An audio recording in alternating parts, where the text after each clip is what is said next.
Well, hey everyone, Brian and Dani Howard here, and we're here to tell you our story. So we met all the way back, it was really 11 years ago this month, in April of 2010. You want to tell how we met? Yeah. So I had just finished my first year at Pepperdine and was looking to become a summer intern here at Calvary with our student ministries. And so I came in for an interview and I was offered the position and they said, oh, by the way, we're about to hire your co-intern for the summer. He's right outside. They're like, do you know Brian Howard? And I was like, no, who is that? And I had grown up at Calvary, so I thought I knew everyone. And they're like, yeah, he's new to Calvary. He just graduated from college. So already alarm bells were going off in my head like, oh man, it's an old new guy into our church. What? I already don't like him. He's a newcomer. And also I'm just too shy and I'm nervous around people I don't know. And, but they were like, yeah, he's right outside. Let's introduce you to him. And I remember standing up and just a brief thought crossed my mind. Like, what if this is your husband? And I was like, no, that's silly. And then I turned the corner and I saw him and he was wearing a very light blue shirt, matched his light blue eyes. And I looked at him and I said, nice to meet you. And in my head, I said, he's so old. That was all I could think about was just, he's an old college graduate. He seemed eons beyond my life experience. And so I was like, okay, cool. And then I went on with my life. No, but actually, no. What happened? Oh, yeah. Then it was like a month later, like right before. Was it before we started? Yeah. This is the age of Facebook Messenger, guys, okay? He Facebook messaged me and said, hey, I'm getting to know all the interns this summer. Can I take you to lunch? And I remember talking to my mom and being like, Mom, what is this? Is this guy trying to date me before we start? Like working together? This is so strange. And she was like, he's just asking you to lunch. He's probably just trying to get to know you. And I said, this is weird. But so I went and was that the time you paid? No, you did. Did you pay for me? Yeah, you paid, and he paid for my lunch. So I was like, is this guy like throwing out feels? And so a little background on me in relationships up until this point.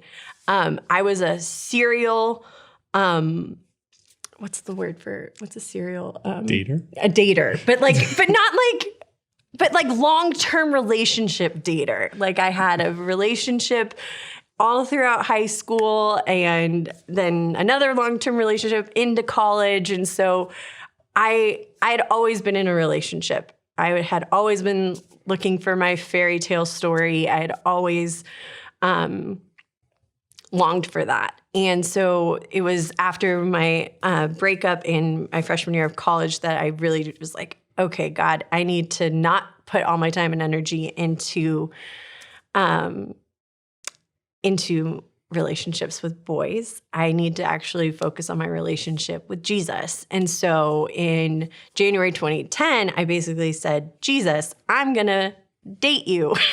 Because that was the only concept that I could understand because I knew how to be in a relationship with boys. I just hadn't transitioned or hadn't figured out a way to do that with Jesus. And so instead of calling my boyfriend on the phone, while in the car driving, I was talking to Jesus in the car and learning to pray continuously throughout my day and talking to him like he was my source of compassion and that he was my source of contentment and relationship. And so anyway, between those talks with Jesus, I'd been like, okay, God, I'm about to leave for Switzerland and study abroad my sophomore year. So I'm going to be gone anyway, away from my norm, away from my college campus, away from my church. So it doesn't make sense for me to start a relationship. So this next year, I'm giving completely and totally to you, Jesus.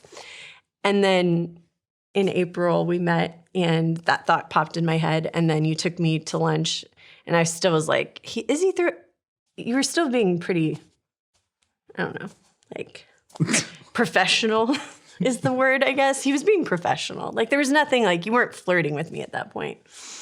That came later. But yeah, so anyway, there were just things that were kind of happening, but I was supposed to not be dating anybody. That was the rule. But that wasn't, I broke the rule. That's the spoiler alert. I broke the rule that year. So yeah, you should talk about your lead into that moment. Yeah, so for me, I'm a senior in college, and I'm down at Loyola Marymount University and starting to apply to churches and jobs and trying to figure out what comes after college, which is actually the most terrifying part. Everyone thinks college is the scary part. The real scary part is what do you do after college? Because there's no choice. There's a million choices. And so starting to really examine that, got offered an internship or to apply for an internship here at Calvary the spring of my senior year. And that's when I came in for that interview that Dani had referenced. And so we met on April 20th, 2010, as I was going into an interview, and she was coming out of the interview.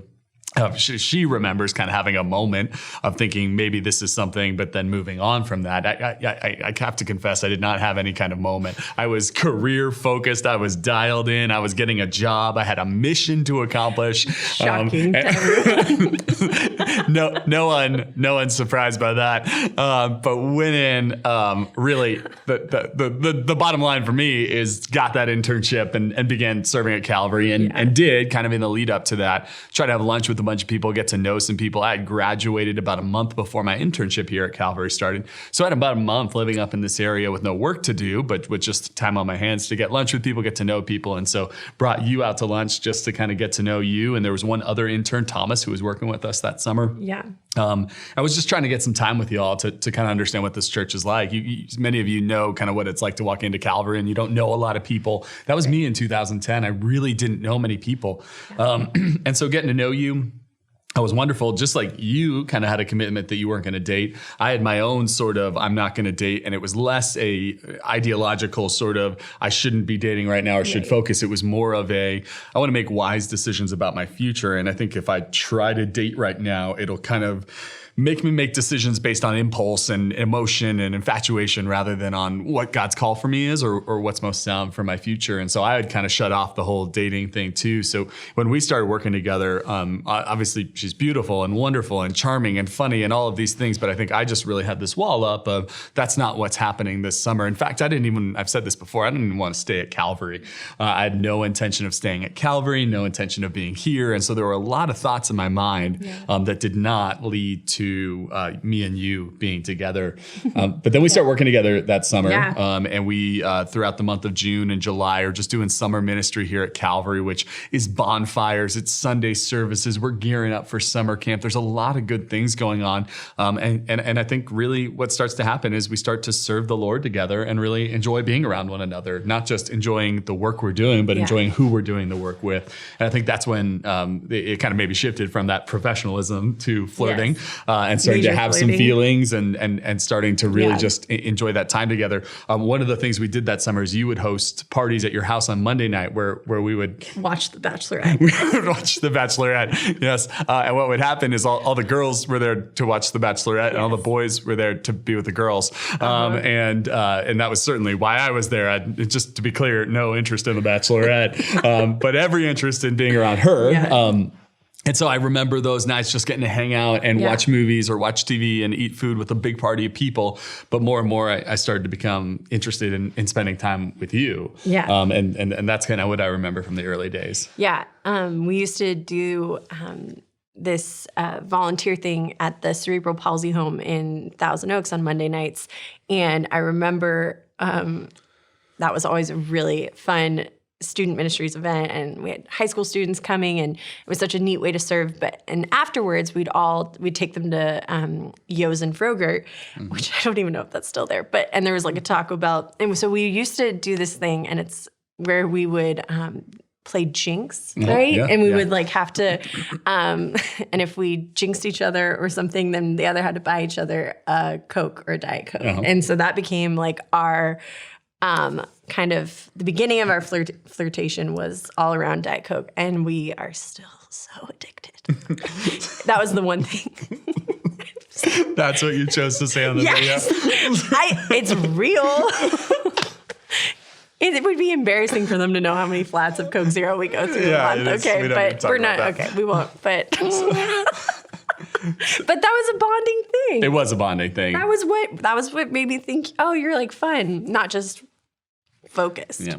Well, then I remember, I think what kind of broke through whatever walls or barriers I had. I remember there was a time when you didn't show up at work, or you're somewhere not at Calvary, and I learned that you were sick. And I remember this very funny thing that happened when you were feeling sick, and it wasn't like a serious illness. It was just you had a cold or something. Right. But I remember feeling like, oh, I want to take care of her. And that was weird. I didn't want that. I wasn't looking for that. I wasn't after that. But I just noticed that inside of me of like, Dani is sick and I would like to be the one who brings her soup or takes care of her or does something. And I think that was a moment of realizing, oh, there are feelings there. And I remember expressing those feelings even to guys like Drew Walton or JD Lasky, just kind of processing through, hey, I think there's feelings here. And I'm not even entirely sure what to do with those feelings, but that's how I felt. Oh my gosh, this is so funny. This brings back so many memories because I remember that happened. And then like 3 days later, The Dark Knight, I think it was just The Dark Knight, came out and we all went to a midnight showing.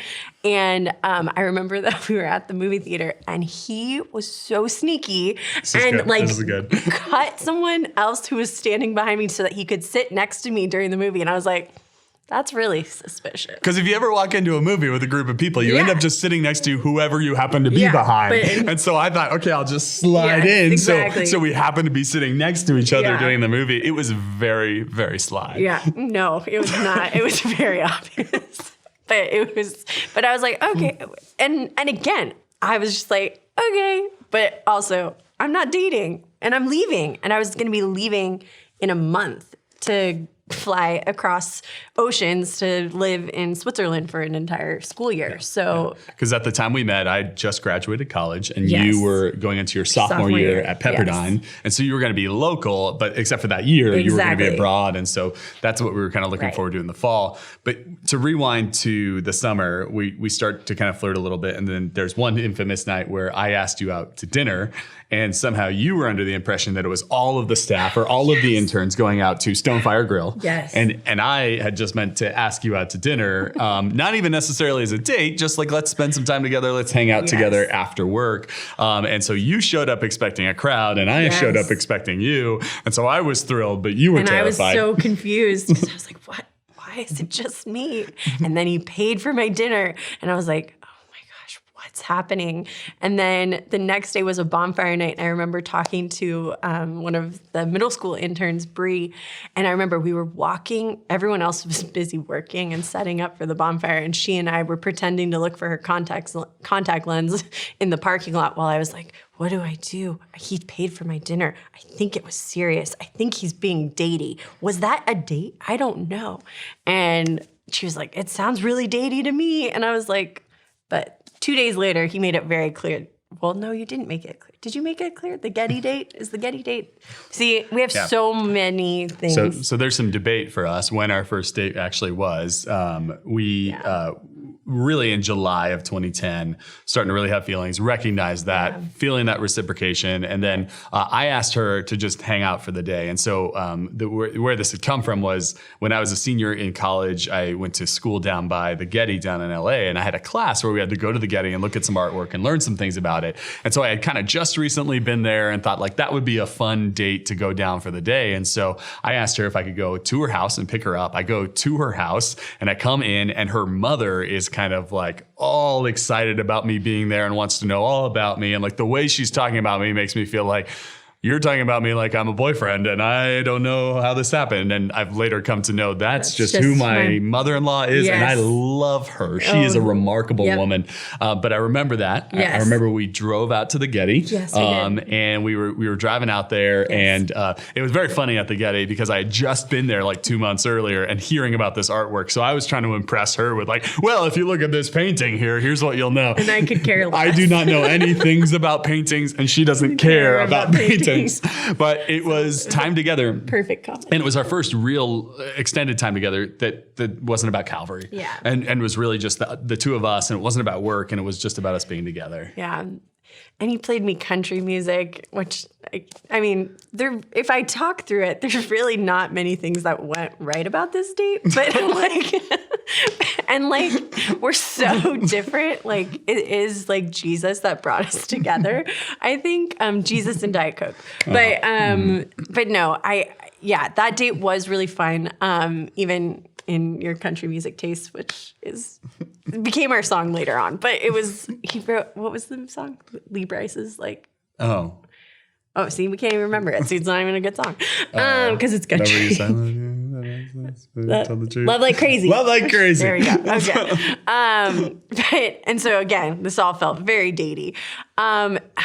Yeah.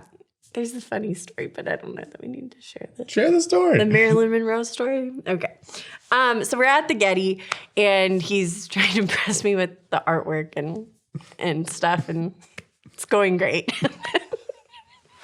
And then we walk out to the that's your phone. Oops. You gotta put it on silent mode for the story. So we're at the Getty, and we walk outside, and if you've ever been to the Getty, it's just a panoramic, beautiful view of Los Angeles, and it was a gorgeous day. And so we're standing there side by side, kind of like leaning over the railing, observing the view. But it's also, the Getty's up on a hill, and I was, trying to look cute for this maybe date, maybe not date. And I had worn like this cute little skirt, and the wind just decided to just pick it on up, and I was trying to Marilyn Monroe it, and he's standing next to me. He's like looking at me like, you okay there? And I was like, I'm fine. I'm just trying to be modest, guys. And then he pulls the move of the century, because then this is when I knew this was a date. And he this was like the smoothest move you've ever done in your entire life. To this day. To this day.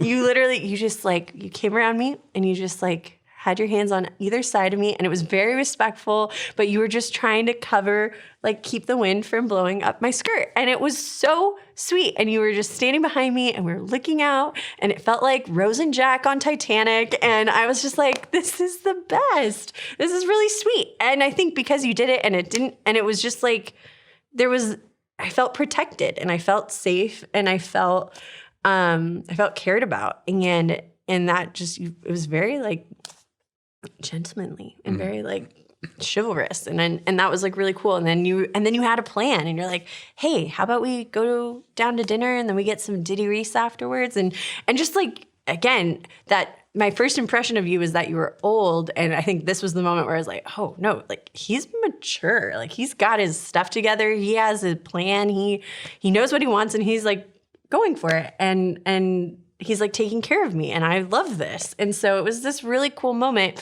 where I was like, okay, this is definitely a date, but I'm here for it. But I'm also in the back of my head being like, shoot, but I promised God I'm not supposed to date right now, so this is going to be confusing. And it was. I made things so complicated. She did. So we do that day, and it's very unclear, was it a date or not, and that's where we kind of go back and forth. But I do remember maybe the next week, I think I found you here at Calvary and asked you to go, and I said, I want to take you on a date, and I was really clear, it's a date, and so that was our first date, and I think that summer we maybe had 3 dates that were really more formal, and this is in late July and August as you're heading off to school, and we're doing summer camps and things like that. And I remember the second date of those 3, I brought you out on a boat on the middle of Westlake Lake, and we went out to a nice dinner, and the sun was setting. And at that point, I asked if you would be my girlfriend. We were going on dates, but I said, let's be boyfriend and girlfriend. And your answer was? No. Because I'm leaving in 2.5 weeks, and I'm not supposed to be dating anyone officially. I mean, we're going on dates, and that was my exception to the rule. I don't know. I was making it up as I was going, but yeah. So I said no, But I said, no, but we can keep dating. And we did, and he kept hanging out with my family. And then you had the really cool night. Again, I kept like being really rigid to this promise of like me not dating. And I was trying to be really, trying to be wise about it, because I had promised God, like, hey, I'm not supposed to be dating anyone but you. And then this guy comes along, and the more time I'm spending with him, he's just checking off like every single box that I've ever dreamt of. And it was like, okay, God, how do I reconcile this? How do I'm really liking him, and I really like what I'm seeing, and the way that he treats me, and the way that he loves you, the way that he loves ministry, and that we get to serve together. Like, this is all like, this feels like it's adding up, but how do I know if this is right for me or not? And that was a question that even in those few weeks leading up to leaving was just like I was wrestling with constantly.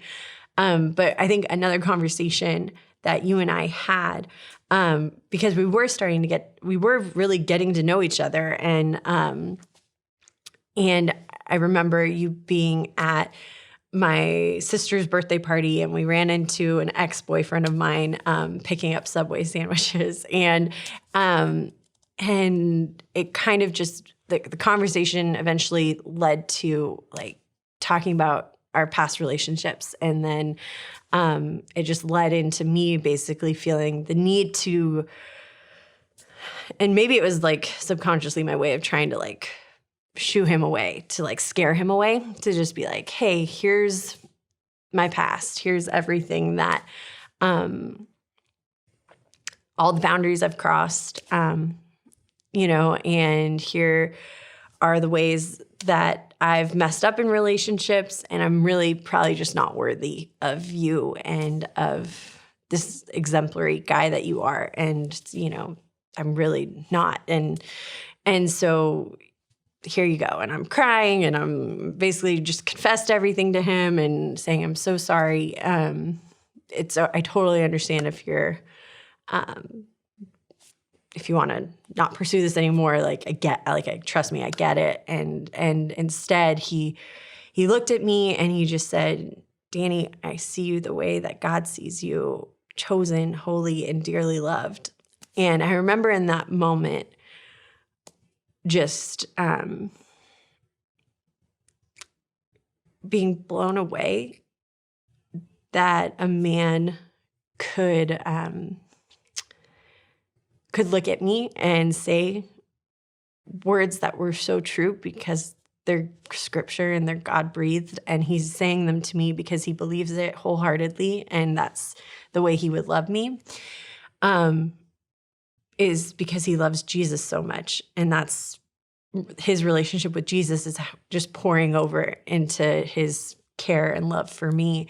And I think that was a moment that I was just like, is this guy for real? Because I've never met a man up into this point in my life who would respond that way, and not respond with defensiveness or disgust or anger or defensiveness. Like, it was just pure compassion and pure, it was like just beautiful. And so, yeah, that was a moment. I wish I could say it. It was like right after that, I was like, great, we'll be boyfriend and girlfriend now. It wasn't. It was not. It wasn't even after that. But you know what? I do think that summer was really this kind of bumpy time of us trying to figure out if we were boyfriend, girlfriend, liked each other, didn't like each other, wanted in or out. And I think your own journey was wrestling with the Lord and those things. And my own journey was wrestling with my own flesh and me wanting to have a career and go places and do things. But then I think if I'm looking back on that time, I realized like there was something that presented itself, and you were the something, someone who presented themselves that said, no, this is actually worthy of everything else. Like you can put everything else on hold, but here's a person in front of you. And if I were to kind of sketch out the person that I wanted to marry, it's a person like you. And I remember feeling that way that summer. And I remember thinking like, no, this is worth it, even if this costs me other things or in other places. And as God worked it out, seeking, after him and deciding to be in a relationship with you worked out in context of all the other things like Calvary. Yeah. I think that summer it was really understanding like, no, like when it comes to when God puts a woman like this in front of you, like you pause other things. You don't try to just pursue everything else. You go, no, this is really special and really worth the pursuit, which you made me pursue. And that was something we've talked about for years. Like we really actually believe that men should pursue, but you really made me work for it. I did. So also, by the way, during all of these dates, I'm not letting him kiss me at all. I did try to kiss her and got so many times shut down hard. But ultimately that summer she keeps saying, really, we can't be boyfriend and girlfriend, but you can keep pursuing me, which I took as permission to keep taking her on dates and talking to her and spending time with her and spending time with her family. She ultimately leaves for Switzerland, as we knew was going to happen for her study abroad year. And we went on a very nice date the night before. Can I tell them what you did? Sure. It was so, guys. And again, I look back on myself now and be like, you're crazy. Why didn't you just accept it at that moment? But okay, when I tell you guys this last date before I left on an airplane, it's so sweet. He took me to Mastro's, okay? An intern took all of his money and spent it on Mastro's to take me to dinner, which was so sweet, so kind. And then afterwards, we were back at his place. That sounds so bad, huh?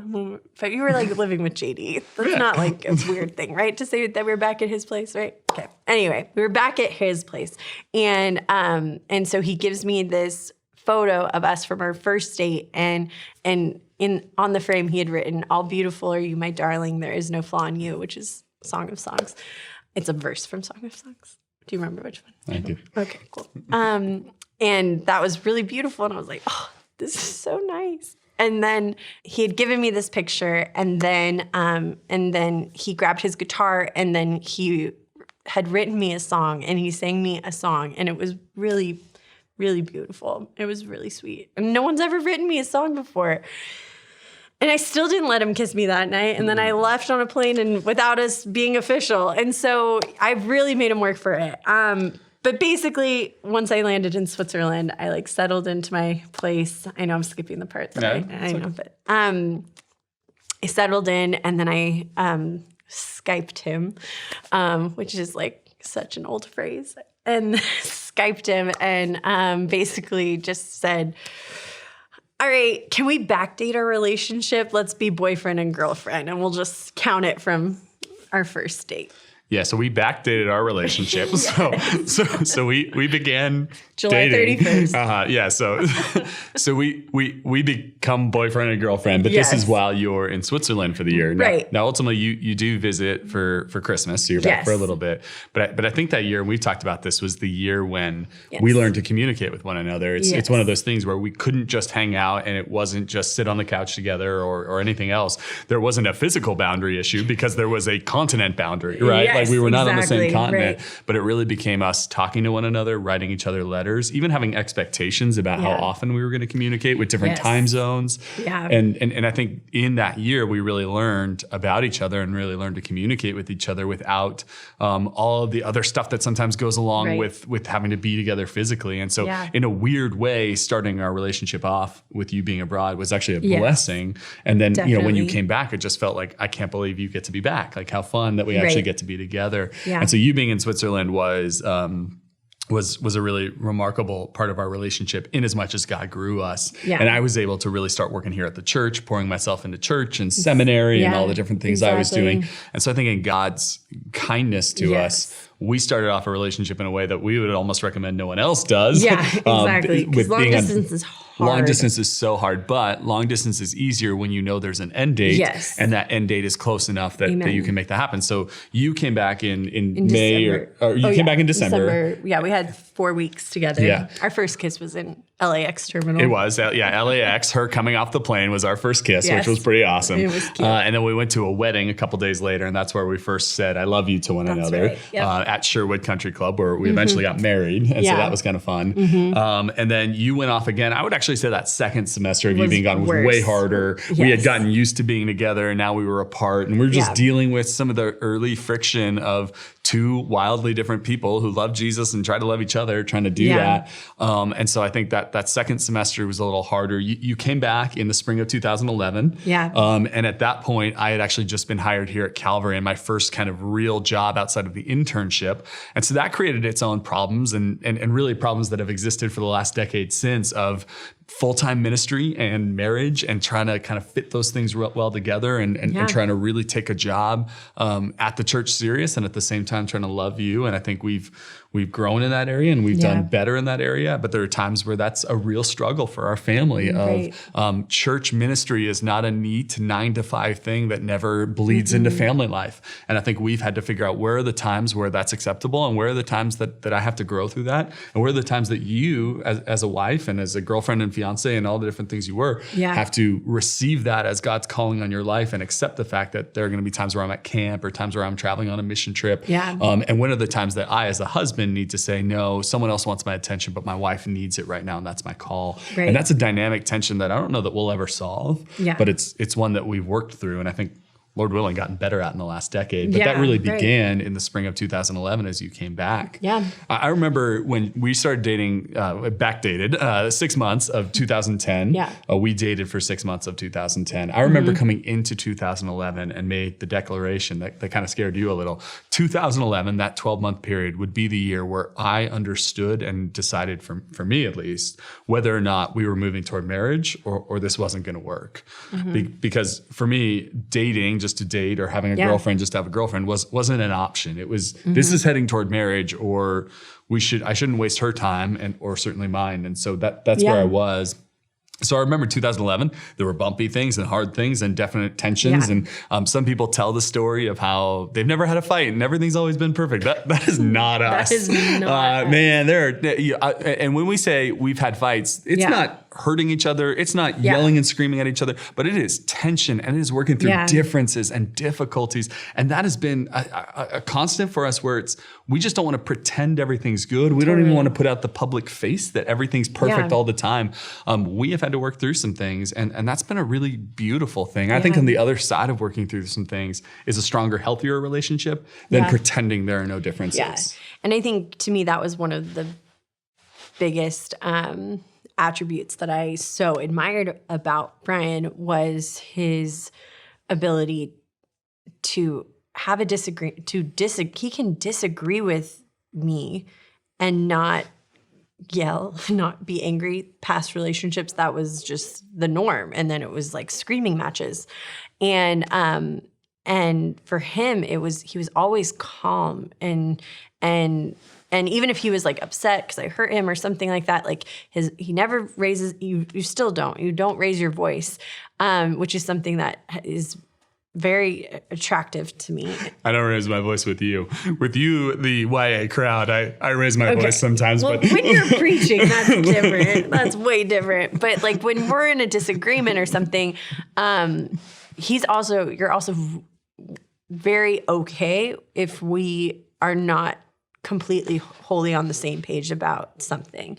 Like, you're way better at nuances, and you're way better at that. And that took me a while, I think, to be like, wait, but we disagree. Are we okay? And he's like, yeah, we're totally okay. I understand your side, and hopefully you can see where my position is. And that was just so new to me. And so I think that was something that was really impactful, was that. And what made me want to be with you for the rest of my life was like, disagreements are inevitable, and marriage is only going to make disagreements more, and then having kids is just going to make it even more. And so it's like, if you can't find someone that you can fight well with, that's something that I would, if I was talking to young adults, that's something I would be intentionally like aware of and looking for. If you can't disagree over anything, and ends up in a screaming match, then maybe start to reevaluate or seek help or try to figure out what's the real hurt going on there. And that's just something I think that's been really helpful. And because we do disagree and we do have things, and God created both of us so different. And I think that's been for our marriage's like strength, like that we do complement each other well. There are times where it can frustrate me and where I get nervous because, again, you're way more comfortable with disagreeing on things than I am. And so I think that's just something that's been a real key component in our relationship from the beginning to even now. And so I'm going to move my arm here because it's gone dead. But it's not because I'm mad at you. It might be. All right. So we were dating all throughout 2011, and then 2011 wraps up and we entered 2012, and I started to get to a place where I was pretty confident that I wanted to propose. She was going to graduate college a year from then, so in December of 2012. Correct. And I kind of knew, okay, I'd love to be engaged while she's a senior in college, and then if we were married afterwards. So I knew I wanted to get married, but I also knew that that marriage is a really serious and weighty thing. And so I remember two things I did that really prepped me for making this decision that I was going to propose to you. Well, I guess three things. The first thing I did was I went for a day alone to a retreat in Malibu just to pray and fast and be with the Lord and journal and think. And that was a really wonderful day of just kind of thinking and processing and trying to cut out all the distractions and say, Lord God, it was almost one of those, Lord God, if there's a reason I shouldn't marry this woman, would you please tell me now, because I don't want to mess up. And listen, I can't claim to have heard the audible voice of God or anything that day. I just know I left that day with a peace and a centeredness that moving forward on this made sense. But then also the scriptures say there's wisdom in a multitude of counselors. And so I remember at the time I had a guys group that met once in a while at JD's place that I was living at the time. So I had probably 6 or 8 guys. I remember sitting out on a patio. We were sitting around a fire pit. And I remember I said, gentlemen, I need your attention. I said, I have every intention of proposing to Dani Gurman. And right now is the moment where if you think that's a foolish idea or you have something to say, you need to say it now or forever hold your peace. And I went around, not just generally, but each person and said, do you agree? Do you agree? And that's kind of my aggressive nature. But it was also this wonderful time where each of them kind of got to speak and everyone was on board with it and everyone really liked it. And it was this good moment of realizing, okay, I'm at peace with the Lord. I'm at peace with the wise men who are around me.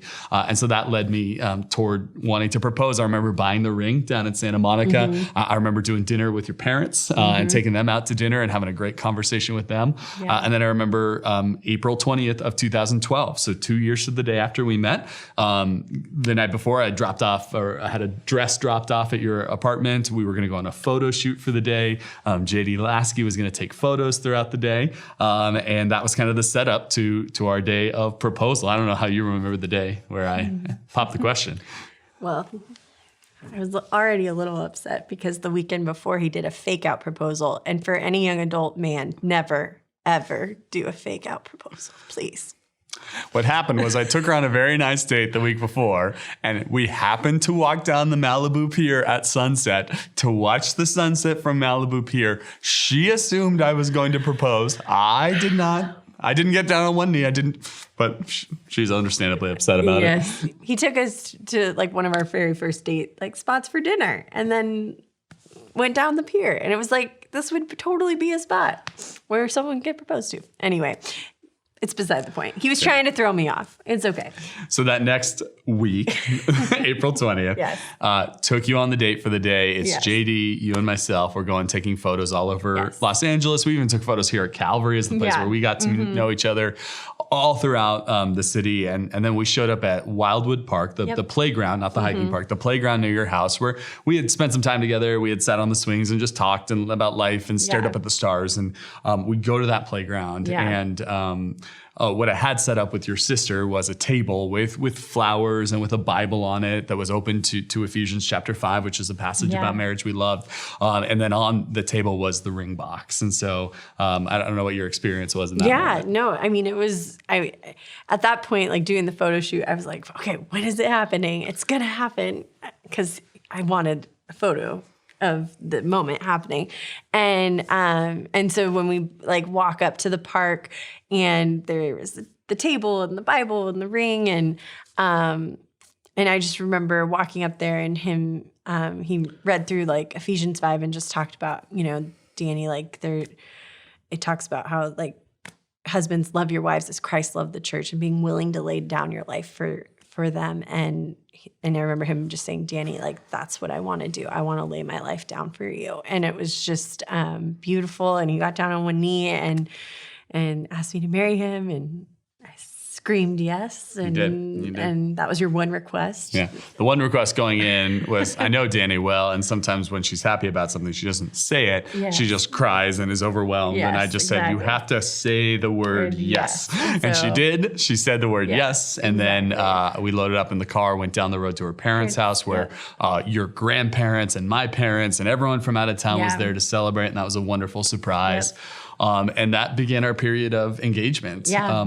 You know, engagement was a really wonderful process in that you were finishing up school and were prepping for a wedding, and a really difficult process in that you were finishing up school and prepping for a wedding and just dealing with the stuff inside of us. That was our first experience during engagement with marriage counseling. Yeah. We did pre-marriage counseling, and that was a wonderful experience. Yes. Sat with someone and just kind of worked through some of our childhood stuff, some of our ick, some of our sins, some of our just proclivities and differences. And that was a really wonderful, wonderful experience. Leading up until that wedding. And so it was March 1st of 2013. You had just graduated college. What happened in between getting engaged and you graduating college and us getting married was me becoming the high school pastor here at Calvary, which was a really big process for us of, you know, we were engaged, about to get married. And then God really brought me into what at the time was really my dream role here at Calvary to get to be the high school pastor. Totally. And I think that was a big step of faith for us because when I proposed to you, I was in a little bit of a lesser role here, lesser in terms of career and movement forward, but also in terms of pay. And we didn't know how we were going to afford this. And so that just really was God providing for us in the midst of that engagement season. And I got married March 1st, 2013. We did an open ceremony here at the church. So we said anyone is able to come. Obviously our guests came, but high school students and middle school students at the time who I'd been working with and you had been working with. So we had many, many people here in the worship center. It was a blast. It was awesome. And then we went over to Sherwood Country Club for our reception and all the normal stuff of the cake and the first dance and all those types of things. And of course, Diet Coke on the wedding table for us. And then, man, we flew off to Hawaii, did our honeymoon, which was... Well, we should tell them, like, we didn't have sex before we got married. We did not, And so I feel like that's an important thing to talk about. It is an important thing. This is good. I can speak to this. Okay, so our wedding night, Well, no, I mean, I should be clear that I had broken boundaries before, like in past relationships, but I hadn't had sex. Yeah. And neither one of us had sex. Neither one of us had, and so our wedding night was this really special thing where I think our wedding night was special in as much as we had waited and it was worth it. And I think I'm always careful to say for someone who hasn't waited or has that past, it doesn't mean you can't find that redemption. Totally. But I just want to advocate for what we experienced was really special and was really wonderful. There was nothing to compare it to. It was just us. Yeah. It was an intimate and beautiful moment. And we really treasure that moment. Yeah. That's not to say, and I think both of you guys would say, early in the relationship as we were dating and engaged, it's not to say we didn't push up against those boundaries and struggle with that and try to backpedal and say, okay, how far is too far? All of those things happened for us. But I think we do celebrate the gift it was to offer that virginity to each other on our wedding night. Yeah. And again, not the only way of finding satisfaction in marriage, but certainly was a way we did and a gift that we celebrate and look back on and celebrate. So that was remarkable to get to experience that. Yeah. The fruit of the payoff of saying for so many years of our life, even before we knew each other, we're waiting, and then to get to experience that, and then to know that the joy that sex is in a marriage. It's a gift. It's God's idea. It's a beautiful thing. And we're just so grateful for that. Totally. Absolutely. Yeah. And I mean, I couldn't agree more. I feel like sex is the best. And like, it is the best. And like for so long growing up, I was like, sex is bad, sex is bad, sex is bad. And like in ways like that was me trying to like protect myself from like falling into sin or whatever. Cause growing up in the church, that was how I was feeling. And then when you're in that in-between phase and you, at least for me, I was so naive, even in dating, that I didn't realize that there were all these other things between kissing and sex. And so the not knowing made me, I fell into a lot of those boundaries and crossing them. And even we did, and we struggled with that in the in-between. But then to say like, when we did get to have sex together, like God made it like for our joy. Like he made it for marriage and like the gift that was, and that it continues to be, because it's just like, it's been just us, is really special. And so, yeah. And believe me, you're a Christian man or woman, you get married, and sex is a really beautiful gift. And yet one of the most comical things you realize when you become a married man or woman is how little time is actually sex in the relationship, and how much really marriage is friendship, yes, right? And totally. And I think when you're a 14-year-old boy, you think I'll get married and that's all I'll do ever, right? Yeah. But that's not the case. Yeah. Like most of marriage is friendship, and it's eating popcorn on the couch, watching a television show, or playing cornhole in the backyard, or laughing about something our kids did. And I think one of the things that we've learned in being married is there's the height and the passion and the romance, and all of that can be a good part of it, but that really can't sustain over time. What sustains over time is just this friendship, this affection that we want to hang out together, and we actually enjoy being around each other. And we, even if there are times we don't enjoy some of the same movies or shows or different little things like this, there's an enjoyment of the life we've built together. And that is a really fun thing. It's remarkable how much of marriage is just sitting on the couch talking to one another, and how much of a gift that actually becomes, and how when God said in Genesis 2, it's good for man not to be alone, like he's really thinking of that kind of thing, like that we would have someone to do this life with, and to experience the ups and downs. And in our 8 years of marriage since March 1st, 2013, there's been plenty of ups and downs. There have been really great moments of life and ministry and friendships and trips we've taken and things we've done. And then there have been really painful moments and really discouraging moments, even in between us. We mentioned going to pre-marriage counseling. We have not been so awesome that we haven't needed to go to some tune-up counseling in marriage. And that's been a real gift for us to get to kind of be years into marriage and still go, let's go see a counselor just to kind of work through this and try to love one another better. And that's been a real gift to us, and not a shame for us. Just to say, if we were sick, we'd go to a doctor. And when we're not doing so well, we'd go to a therapist and work through some things. So that was a real gift. And then the other gift I think too with marriage has been seeking out like a small group and seeking out mentors, and seeking out like married couples who are older even than you, and seeking out their wisdom. We are fortunate enough to be in a small group with and we were able to start it like literally from the beginning of our marriage. And it's just been a really beautiful thing.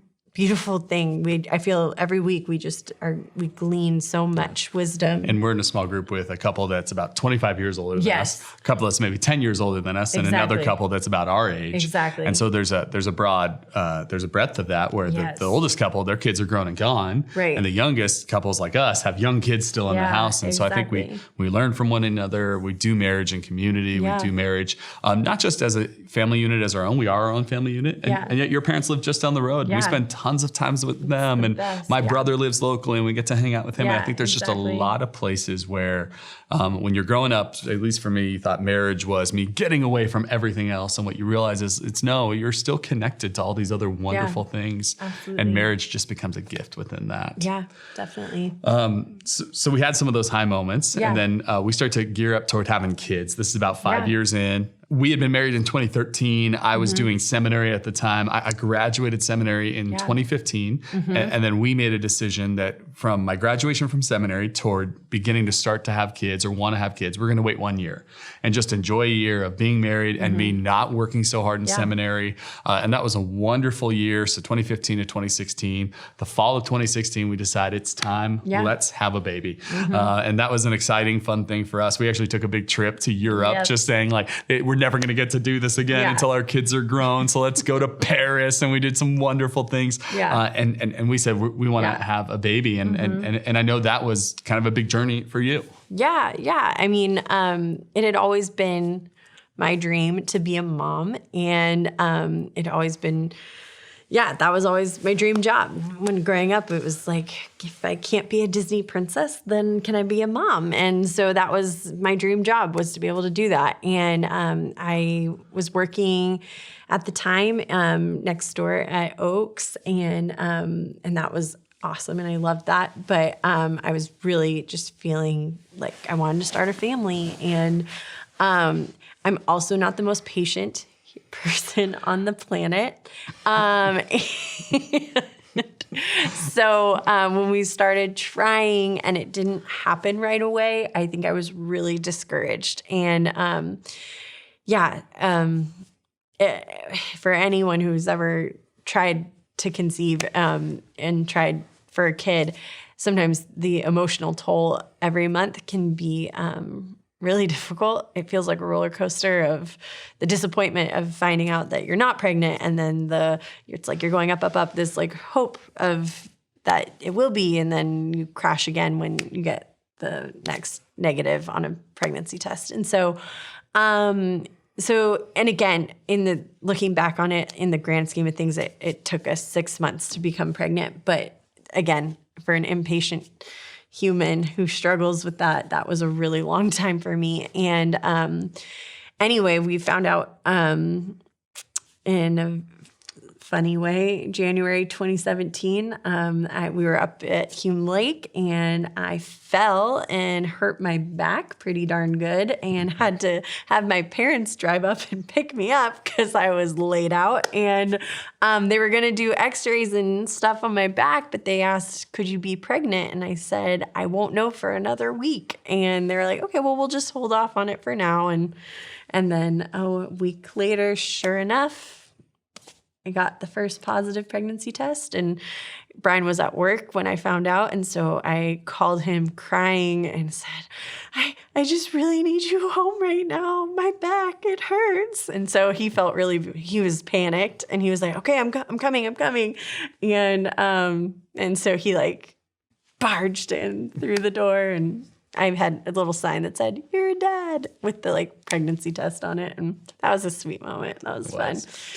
So we found out we're pregnant, found out just a few months later, we're having a girl. Yep. Which was, for me, I grew up in a house of all boys, her in a house of all girls. Yes. And so I think for me, it was an initial, if I'm being honest, like, oh no, I wanted a son first, Yeah. And now I just look back and go, I have the best first child. I have my daughter. And anyway, so No, you can keep going. It's good. No. She got you wrapped around her finger. No, that's true. Yeah. So she's born in October of 2017. And man, I don't cry a lot. I really don't. He didn't cry at our wedding. He does not cry. And as soon as Grace was born, it was like, I mean, I've never seen him cry that much. It was the sweetest thing I've ever seen in my entire life. I think what happened in that moment was like she came into this world, and I just realized like this little girl has a whole life ahead of her, and like we're responsible for that. Yeah. But it wasn't a crying of like woe is us. It was a crying of like how beautiful is it that we get to watch this life unfold. Yeah. I mean, all the way up into including her prom and her wedding day and her kids someday, and just to think of this whole life ahead of her.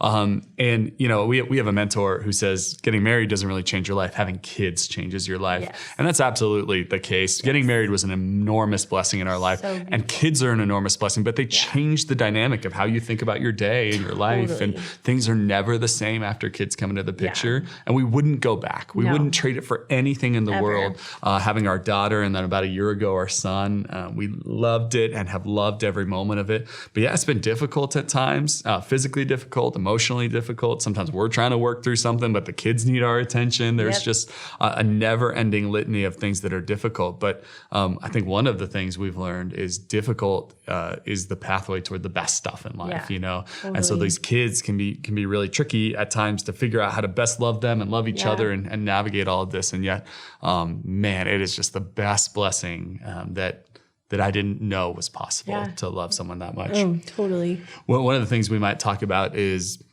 in between Grace, our daughter, and Noah being born. Grace in 2017, Noah in 2020. We went through some losses. Do you want to kind of describe that? So it was always the plan for us that we wanted Grace, our daughter, to have a sibling. And so, pretty much after she turned 1, we were like, okay, let's do this. Like, let's get going and let's try. And it happened. And on almost on her first birthday, we were pregnant. And so it was just like so much joy, so much excitement. We told our whole family on Grace's birthday, like, we're pregnant. And then it was, a week later that I had a miscarriage. And so it was still very early. But the thing about miscarriages is just like, no matter how early it is, once you find out you're pregnant, you just start envisioning an entire life and an entire future. And, thinking about, they'll be going to preschool in this year and they're this far apart. And, you just start envisioning, and this is when we'll move Grace to her big girl bed. And, you just start making all these plans almost immediately. And then after the miscarriage, then it's just that future's gone. And so that was really hard. But we wanted to try again. And then 4 months later, we got pregnant again on our anniversary. And again, it was just like, oh, this is so exciting. This will be our rainbow baby. And then a week later, same thing as before, I had a miscarriage. And so, and the rainbow baby is the baby you have after a miscarriage. Yeah. Right. And so, the first one was tough. And then the second one was,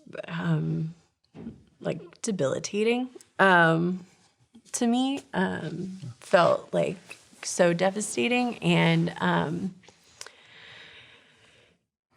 it was hard on us. It was hard on our marriage. It was hard because I know he was just trying to help, and I was feeling just so helpless and hopeless, and just like, we're never going to get pregnant and Grace will be an only child. And just, there's so many fears that start going through your mind. And I just remember so vividly, this was in March of 2019, that this was after the fires, and I was driving to my mom's house in Wildwood, and it was right when the super bloom was happening. And I just remember driving, and it was, I don't hear God's voice very often, but in that moment it was like, look at this. Like, you've been through the fire, you've been through destruction, you've been through such loss and pain, and yet look at how beautiful this is. Like, look at the flowers are blooming. It's even more beautiful than before. Like, I still have a beautiful story to write for you. And I think that was a really key moment for me in my faith, and just learning to trust that God's story and his plan is far better than my own. Yeah. And so, and so then we, a few months later, found out we were pregnant again. Yeah. And once we got past the week after that, and when I'd experienced those losses, then it started to become real. And then we found out we were having a boy, and then and that freaked you out. And that freaked me out, because I was like, a boy? I always assumed I was just going to have 2 girls, because that was my experience. So, but then Noah was born right before the pandemic hit. Yeah. And so Brian got to be there. My mom got to be there for his birth. And that was just, it changed. I mean, this whole last year with Noah has been just incredible. And he is just this little he's like a little imp. I know that's bad. Is that bad? I don't know. He looks at you with this face of pure joy and mischievousness all at the same time. Like he has a secret that he's not telling you, and his side eye. Yeah, I think it's just been beautiful. Watching Brian become a dad has been incredible. Brian's an amazing dad, and that's, I think, another thing that's just been strengthened our marriage is just watching each other become parents. And you're right, there's like we've had to figure out different ways to make time for each other and prioritize each other and make sure that I'm not just focused on the kids and I actually give you a hug and say good morning. I know I'm working on that, but It's interesting with miscarriages. I think women and men really experience that very differently, where for you, it felt really personal, really wrapped up in yourself. I think there's even an element of like, what's wrong inside of me that caused this to happen? Yeah. And I think as a man, it felt like, okay, that's a bummer, but we got pregnant before, we can do it again. So for me, it was more factual, logical. I know we can get pregnant, right? But I think for you, it was more like, no, like something's happened inside of me that you can, like, I can forget about it really easily. I can move on, but I think it was a little more personal and a little more painful for you. And I think that was a difficult season for me. And you, like you referenced, in as much as I think for you, it was this real deep, painful journey. And for me, it was sort of like, I felt like I was in the journey, but not experiencing the kind of pain you were and not sure how to help, or if I even could help, or if I would just kind of be watching you go through that pain and feeling helpless. And so I think there were moments of not really being sure how to handle that kind of loss. We had experienced suffering and pain and bad things before as a couple, but I think never in this kind of way where it felt so deeply personal to you and so theoretical to me. Even pregnancy, I mean, the babies we did get to deliver, Noah and Grace. Yeah. Having a baby for a woman from the very beginning, you feel it. It's inside of you. It's connected to you. Totally. For me, it's a theory that you're pregnant. And even when I can feel the baby kick, it's sort of like, I don't know what that was. Like it feels so disconnected from me until I get to hold it. They say women get a 9-month head start on parenting because you're connected. And so I think the same is true in the miscarriage space where you experience that, not just, I heard about the news, but you experienced it. And I think that was the difference that I don't know that we struggled in as much as we were at odds, but I certainly struggled on how do I care for my wife who's hurting so deeply right now. Yeah. One of the most tried and true things they say about marriage is that what men err on is trying to fix things too much, right? And when you're hurting, I want to fix it. I want to take away problems. And there's some times where I can take away problems. Yeah. There's some times where I can help. There's some times where I can do something or fix something in a way that makes things better. Yeah. But I think there's some aches that really can't be fixed, either by me doing something or as a pastor who speaks all the time, right? Yeah. Like a nice little speech isn't going to help you. And so I think having to deal with a little bit of helplessness is actually this really, in a strange way, this kind of experience of a kind of suffering and helplessness that makes me rely on God to say, like, God, I cannot help, and I can't help my wife right now. I cannot bring her through this. Only you can. And so I think the experience of helplessness is not something I typically feel. Like, I don't typically feel like I can't do anything about this problem. Yeah. But I did in that little season. Yeah. Yeah. And I think when you were just there for me and you were just holding me and hugging me and just like comforting me, like that was the best thing that I needed. One of the things that marriage will do to you, and one of the things marriage has done for us, is to humble us in as much as you recognize that all of the problems or dysfunctions that are present in a relationship are because of the people in the relationship. And we would like to blame someone else and we'd like to blame other things, but you realize some of the same patterns we get back to are because you and I have not dealt with them in a proper way. And I think so often deal with it just means learning how selfish and arrogant I actually am and learning how into myself I actually am. I remember our marriage counselor, when we were just getting started, pre-marriage counseling, we had some disagreements and some issues to work through. And I remember we asked a question: if we're in a fight and it seems like, well, you did some things wrong and I did some things wrong, but we're mad because the other person's not recognizing that, we asked, how do we get out of the fight? Like, who should say, who should say I'm sorry first, or who should deal with it first? And she just looks at us very calmly. And I remember, I'll never forget it. She said, the person who should say I'm sorry first is the person who's more mature in the relationship. And I remember being like, because I don't want to say I'm sorry first. I don't want to apologize. And yet I think maturity does come through being the person who says, I'm sorry, I stepped on your toes. I did something wrong. How can I make things better? And I think that has been a humbling thing to recognize. In the moments where I just feel frustrated, it's usually moments that reveal my pride and arrogance rather than my correctness. Yeah, absolutely. Yeah, no, that's so good.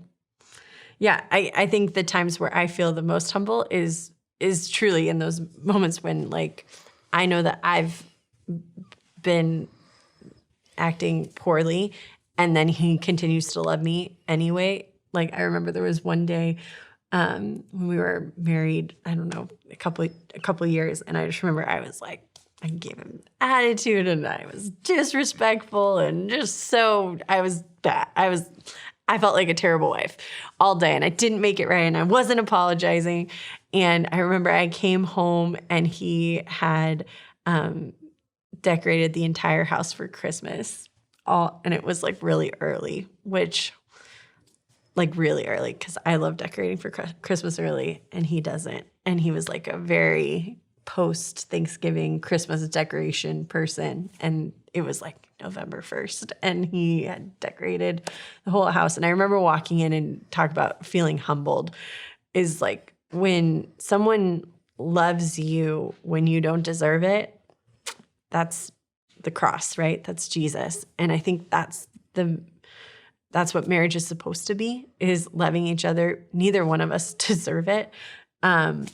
And like marriage at its best is when we love each other when the other doesn't deserve it. And you do that very well, and you love sacrificially in that way. And I know that that's when we, I think, are at our best. The marriage covenant we made back in 2013 is really a decision for richer, for poorer, for better, for worse. We actually have our marriage vows up on our wall. It's the first thing when you wake up. It's the first thing you see on the opposite wall. And I think for us to see those and remember those are really central. And then to really try to shape our lives around how do we, one, not violate that covenant, but two, also make sure we're protecting the other from even the appearance that we're violating that covenant or straying away from it. And so there are little things I do, and I don't think these are things everyone has to do, but practices in my own life, especially when it comes to being around other women, or not being in a home or in a car or something like that alone with another woman who's not you, who's not family. I want to make sure we're setting those boundaries up really clearly. I think you've even had moments where you're home with the kids and there's someone who wants to stop by, and we're just trying to communicate well on how do we make sure there's not a violation of that covenant. How do we make sure we've not strayed, but even more immediately, how do we make sure it doesn't even look like that? And so I think that's a decision that we just made a long time ago to say, hey, this is how we're going to set this up. I think especially in a pastoral role, we just watched too many good pastors fall because their boundaries were set up in such a way that led them in. And I just don't want to be arrogant enough to think that I don't need to set up any boundaries in my life. And so those boundaries come to where we are physically, kind of how we communicate with people, like all these different things, to make sure that we're not wandering into a space that could really wreck our marriage. And at this point in life, not only hurt us, but our children as well. So I think something that we started doing, like even when we first got married, even before we had kids, is like doing like a consistent date night and like getting out and like having intentional time for each other. And then obviously when we had kids, we had to be super intentional about that. And, getting babysitters or asking my parents or to watch the monitors or watch the kids so that way we could spend time together. And then the pandemic hit, and then that's like a whole other thing. But still trying to be intentional about that time. And we started doing this thing recently where on Fridays and Saturdays when we're home together that we just like delete social media, and that's not even as it's not going to be a distraction for those days when we're all together as a family and together, just the two of us. And we try to be intentional about, going away together and having trips. And we are fortunate enough that like my parents are close by and they're willing to watch the kids for us. And and that way we do get time together, even if we just drive up to Pismo and, conversations in the car where it's uninterrupted by, kids in the back or whatever. Like that has been really helpful, I think, for us. And so, I think those things have been really helpful in like making sure that our marriage is strong and healthy. And also when we've needed it, like going to counseling and getting a tune-up and being like, and investing in our marriage in that way. Yeah, investing in our marriage every Wednesday night at small group. Yes, exactly. Trying to be present when we're there. I think sometimes we fall into the trap of we don't have enough time together when the actual issue is we're together, but we're kind of on our phones or we're kind of doing other things. And so I think it's not just creating time for each other, but when we are together, deciding we're together now. Yeah. And then also understanding when I'm off preaching at a camp or when I'm doing something or you're taking care of the kids in some way, that's not our time together. And just trying to be really clear about those moments, I think helps create a rhythm where the issue isn't we need to hang out all day every day. That's really not what we need in order for our marriage to function. Is that we need these really thoughtful times and seasons and birthdays and Christmas and Easter and Thanksgiving to be able to really set those out as benchmarks to say we're going to spend time together. And so I think that's helped. About 2 years ago, you started insisting that I take at least one vacation day a month. And so I've been hit and miss on that, but I've been trying to take those days off and be home with the family. Yes. And I think when we can do that and we can have fun things, that really helps create not only the memories for the kids, but also for us. Yeah. I think a lot of the joy of our marriage covenant right now is found in shared joy over the kids, what our kids said or how they acted or how they play together. Totally. They go to bed and then we just sit around talking about how much joy we have. And I think that's been a real blessing rather than seeing these kids as this burden that has made our life so much worse. It's the opposite. Yeah, they're a joy. They've, in ways that they brought us closer together because they are so stinking cute. Yeah. And we think they're cute. And because we enjoy them so much, like it's just another thing that bonds us. Yep. And so, I love that. For me, just looking back and reflecting on, us dating and marriage and all of it is just like, I look back and I just wish, I could tell myself as a young person, as a young adult who was so excited at the prospect of getting married and wanted a family and wanted all of this. And it was a deep desire in my heart for so long. And I had a very unique vision of what I thought it was going to be like. And that's kind of been a recurring theme in my life where I have an expectation of what it's going to look like. And then God just comes in and says, no, I have this for you. And it's better. And it's better than anything you could imagine. But that all starts with a relationship with Jesus and investing in that first. And I think once you invest in that relationship, like it was undeniable that he was the guy for me. And so, like, it was just like thing after thing after thing was like, okay, God, this can't not be you. Like, this can't not be you telling me that this is the one for me. And so, so that would be my hope and prayer for anyone who so desperately wants marriage or who so desperately wants to be in a relationship and family and wants that for their future is to just invest wholeheartedly into Jesus first. And when you do that, you realize that that's what can fill you and that's what fills your life is a relationship with him. And anything else that comes along in your life, like he will make it abundantly clear that this is who he wants you to walk through life with. And so I think for me, I would, after 8 years of being married and getting married in what previous generations would have considered kind of old. I was 24 and she was 22. Yeah. But in our modern times is kind of young. Yeah. I would just say has been just the greatest gift. Yes. And I think if there's one thing I'd say is marriage is incredible. Yes. It's amazing. And I think we live in a culture that statistically we know is getting married less and less and later and later. And I just think if, for some people, that's the right route. And for some people, that's okay. And there's no shame in not being married. Yeah. And there's no shame in getting married later. There's none of this that's prescriptive that you have to do this. I just want to speak as two people who got married before 25 and say, that was the greatest thing. And I don't look back on that and wish I had spent more time as a single guy or traveling the world or anything else. The greatest adventure of my life is marrying this woman and having babies with her. It is the greatest thing. I wouldn't trade it for anything in the world. I wouldn't trade it for more money or more traveling or more experiences. This is a wonderful, wonderful life. And it doesn't mean it's an easy life, but it's worth it. And every single bit of it has just such fruit and such depth in our life. And so for me, I guess I'd just tell you, marriage is a gift. Marriage is amazing. And to get married is not to lose out on a bunch of things, but it's to discover this whole world that you didn't know even existed and was available. And so, man, it just so encouraged that we did get married. You are such a blessing in my life and such a blessing in the lives of so many.